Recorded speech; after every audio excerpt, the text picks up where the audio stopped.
Lady and the Tramp II, Scamp's Adventure is a 2001 animated American direct-to-video musical romance film produced by the Walt Disney Television Animation and is the sequel to the 1955 animated feature film Lady and the Tramp. Welcome to my 9th direct to Disney DVD and VHS sequel movie films reviews. This film was released in February of 2001, 46 years after the first one, for reasons. I guess I just thought, you know what, it's time for the sequel. So yeah, the storyboarding, the character conception, all that basic stuff was made in the animation studios in Burbank, but it was produced and animated at Australia. Shout out to those guys. It's directed in both LA and Sydney at separate times. LA have got a certain role to do to prepare all the pre-production. It's their responsibility to really make sure the story's working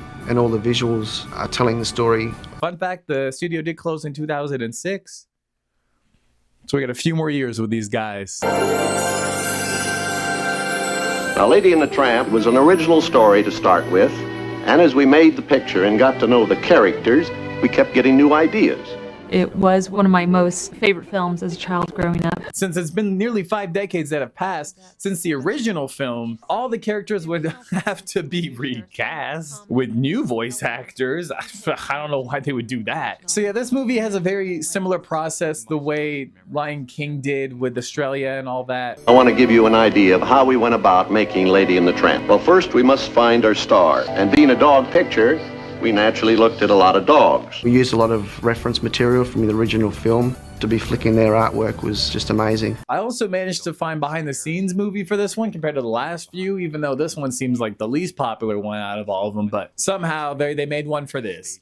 And I love it. Other than that, I genuinely think that that's everything. My lava lamp still isn't working, so we're just a big old happy world here. I found the VHS of it. Shout out to the VHS. I should have been doing that. I do have most of the VHSs, but I found this one just randomly. I said, holy shit. All right, open shot, castle, a hot air balloon, Lady and the Tramp 2, Scamp's Adventure.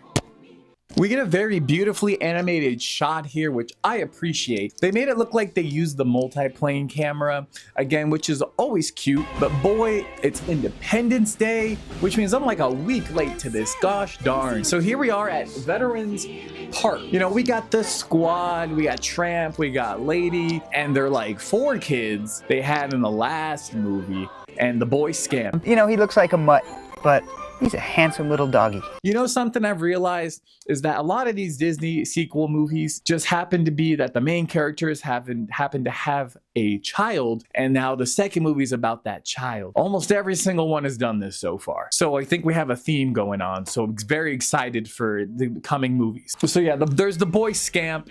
He's just happy to be here. Basically, this scene is just a, hey, I know it's been 50 years since the last one, but here's the whole cast in case you forgot who they were. This is Frank Thomas, one of our key animators. He's not just making faces in the mirror for fun. So it's just a montage of them just kind of walking through the streets. By the way, they are singing this whole time. I honestly wasn't intrigued. They mostly were singing about what they were doing. I actually paused on this shot because there was a man sitting in a tree at the end of this song. No, wait, there's 2. All right, time for a bath. We got the 3 lady dogs. I love getting a bath. It makes my fur so silky smooth. Yeah. We got the boy Scamp talking to Daddy-O about how wild he is. Then I'm glad I'm a wild dog.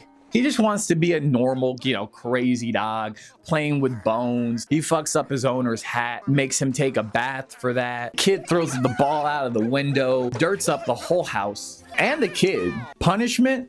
The slammer. Serves him right. Simply incorrigible. He brought this on himself. You know, the parents, they just reminisce. Best thing Jim Deere could have done for our boy, chaining him up. You know, this little boy dog, he just wants to be a real dog and roam the streets. I don't know what iPad videos he was watching to come to this decision, but the Tramp do be disciplining him. You know, he called him a wild dog. He said he should not be in this family. Now he got to stay in prison every night. Next scene, we get some wild dogs just kind of running by. Scamp's intrigued. You know, he wants to run away with him, but he's in jail. He meets a new, new interest pretty quick. Also, there's this dog catcher who just can't manage to capture like any of the 6 dogs there. He can't. They run away. Scamp has found his purpose now after that.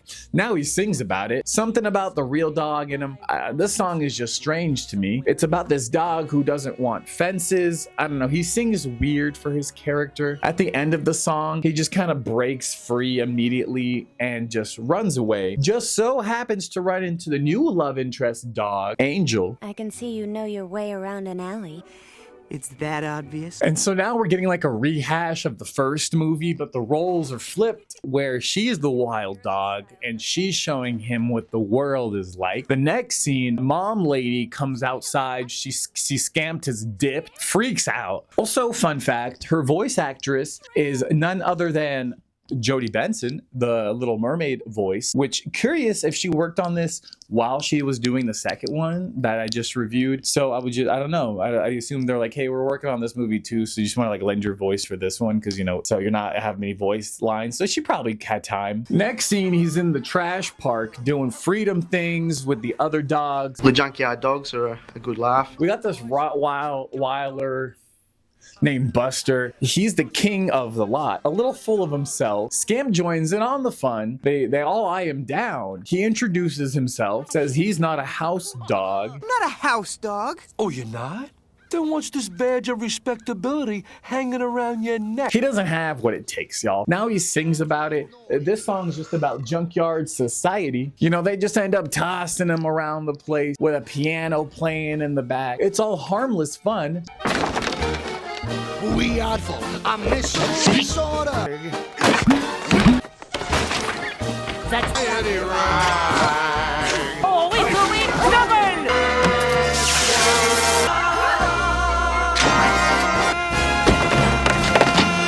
What a blast! You know, every day out here is a test of survival. They decide to test him to be in the pack. Next scene, the parents are worried. You know, there's the other dogs from the first movie that heard the news and they decide to drop by. That Scamp is gonna get into so much trouble when he gets home. Yeah. I don't even want him back. The dad goes out to look for him. You know, back at the pack, they throw him into this 1v1 with this big dog, which is crazy. You know, he steals this tin can, runs into a trash can, wakes his ass up. The chase occurs. He's gonna die. He knocks the wig off an old lady. The dog catcher sees them. He catches the angel. Wow, what are you, mad? He runs into Big Dog. He slams him. He catches him. Problem solved. You saved my life. As simple as that. Now the whole trash park likes him. But she likes him mostest. Come in, Tenderfoot. You know, they have a meeting up on the hill. Scamp finds out that his dad was once a legend among wild dogs in the area, and Scamp is blown away. But he also finds out that Buster is technically Scamp's dad's enemy because he betrayed him for his mom, and he can't forgive him for that, which I actually like this plot development. You know, he's mad at Tramp because he's decided to... So I gave Tramp a choice. It's either me or her. Sleeping on carpets, free room and board, living the cushy pillow life. Scamp does a little... There's trouble. Hey. The Tramp used to scratch like that. You ain't related, are you? Who, me? No way. Because if you were, you'd be kibbled. Now we got some shit going on. Yeah, he had a conversation with Angel. She said she's been through like 5 families, and you know the reasons why none of them work out is that, you know, they be moving, they'll be having babies, they're getting sick, they can't take care of her anymore. You know, just the basics. Figures out she wants a family also, but can't tell Buster anything because he's crazy. Also, she's not Buster's girl. I am not Buster's girl. You know, a train comes by, they start running away. Dumb dog gets stuck in the tracks. She frees him. They fall. She's not dead. Can't find Scamp. Maybe he's dead. Next scene, the family's still looking. They find the wig that Scamp knocked from the old lady earlier. Nice touch there.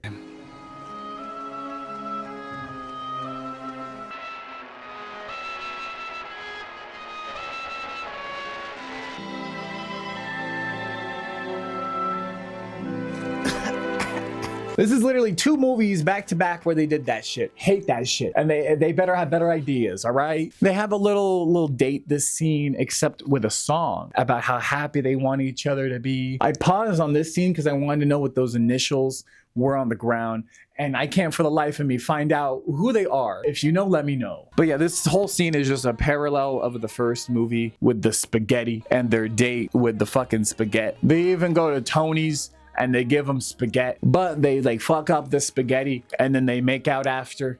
Just young love, you know? Spaghetti. Spaghetti. Spaghetti. Spaghetti. Spaghetti. Spaghetti. I mean, who can forget when he rolls the meatball to her?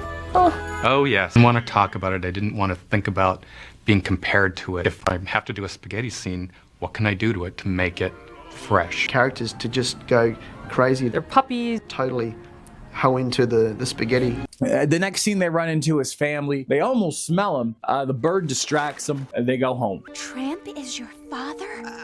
Uh-oh. Angel goes to peep on him. They miss him. She's mad at Scamp for leaving them. They want to have their lives like reversed. He says he just wants to be a junkyard dog and she just wants to run away with him. They just walk away. The next scene, we got that fourth celebration kicking off, pigs and all. They're having that classic picnic. Fucking Sarah, old lady from the first movie who was a bitch in that movie with the Siamese cats. Of course, a classic. So, you know, they're probably going to be a problem later, hopefully. So Buster sees the family, right? And he sees Tramp scratching himself. Then he looks over and sees Scamp doing the same shit. Then he makes the connection. And then he decides to do some evil shit for his final test. See that family? This family, right here.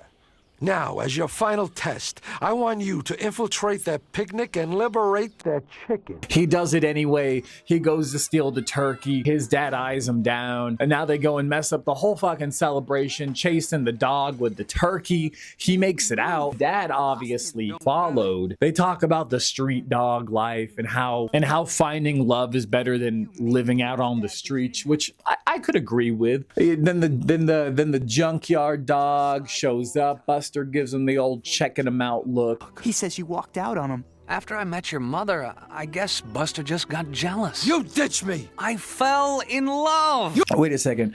I do genuinely think he is jealous. They give Scamp the option on who to choose. Even Angel, the girl, was an option. But bro really took the street life. He's just so naive. For a 20-year-old movie, this shit still happens today. You know what? And I think the dad handles it perfectly. You know, he accepts it and he says, you know what? When you've had enough, that door is always open. He walks away. You can't teach an old dog new tricks. I guess that was just impressive. Buster rips the collar off of Scamp. Now he's official. What's the first thing he does? He plays. Then Angel says, "Are you dumb?" They argue. He lets slip up that she wants to be a house dog. They gasp again. He gets her kicked out, and now she's sad. He goes to look for her. She spies on him. Buster has another evil idea brewing. Buster throws one of the dogs at the dog catcher guy to get him to catch Scamp. You know, he runs away, gets caught in some string. Buster abandons him. Oops, and no collar on him. Oof, gets arrested. Realizes his dad was right.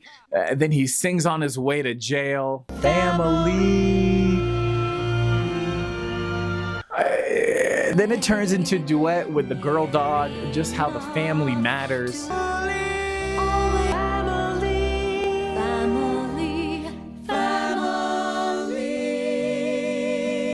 Just family, you know? The song finally ends. She just happens to run into Scamp driving away. She runs off for help. He's tossed. And now there's just a bunch of crazy dogs he's around. Even the big dog from the first trial earlier. Angel runs to the family. She gets his parents. Scamp's about to die from Big Dog. Also, why did they choose him as his cellmate with this dog? The size difference is insane. His dad blasts in just in the nick of time. They fuck each other up. Eventually locks the big dog in the cage. Scamp is out. And then probably the hardest shot in this movie. Scamp wakes up. Dad? What a dog. That's fucking badass. Talk about America, bro. It's time to go. They take out the dog catcher one more time. They escape with Angel. On the way home, he goes to the junkyard to pick up his collar. Buster is there, and he's amazed that he made it out. He says, I'm gonna go home with my family, ho. And he kicks some rocks. Ah, hey, you missed, Scampalooza.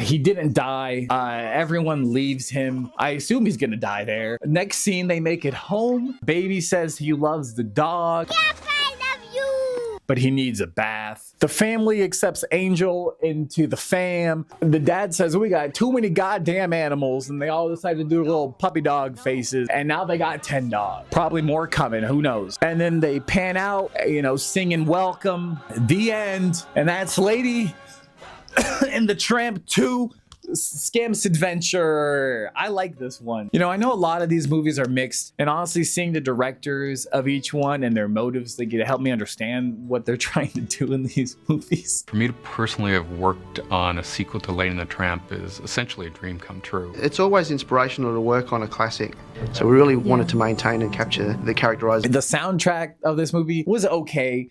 I mean, listen, there hasn't really been, I think the last good one was The Lion King, but it was, the soundtrack was released through the Walt Disney Records. It was never released in stores for unknown reasons. The prologues, also known as Welcome Home, Victorian, the time, the place, town. the texture, the color. Right, it's the preparation for a July 4th picnic. Also, fun fact, the singing voices for Angel and Scamp are the same as Hercules and Meg and their movie, but not their voice actors. They're singing actors in those movies. Running free, I never felt my heart. It was called He's a Tramp. Which I did touch on, I think a couple, like when I first started, like in the Beauty and the Beast era, when I started doing those. But yeah, so it's just their singing voices, not their talking part. So I don't know why they picked them. Again, it just doesn't make sense. If the singing person sounds like the talking person, why not just let the singing person do the talking parts too? It just doesn't make sense to me. But then, I mean, it kind of makes sense because maybe that person just can't talk well, but they can sing well. But like,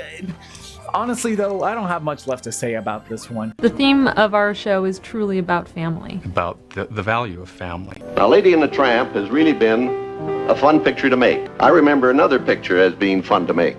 That was Dumbo. Thank you for joining me. Join me next time where I review the next Disney direct-to-DVD VHS sequel movie, Cinderella 2, the fucking Dreams Come True.